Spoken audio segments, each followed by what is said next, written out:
Vakar turėjote galimybę pasišnekėti su Vladimiru Putinu, 1-2, kaip suprantu, sakėte, kad jis nuogastavo ar skundėsi dėl blogų santykių su Lietuva. Galite pasidalinti plačiau? Na, tai nebuvo oficialios dėrybos Lietuvos klausimais, tai buvo šiaip pabendravimas einant iš vienos salės į kitą salę ir tiesiog jisai išreiškė savo nuoširdų nuogastavimą, kad santykiai su Lietuva nesiklosto.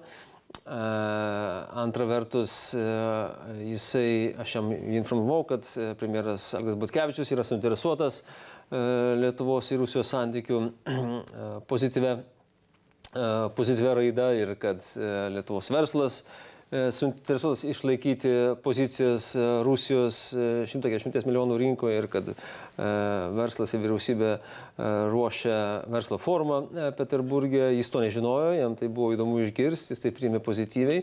Ir tai tiesiog liudija, kad Rusijos vadovui yra svarbus santykiai su Lietuva.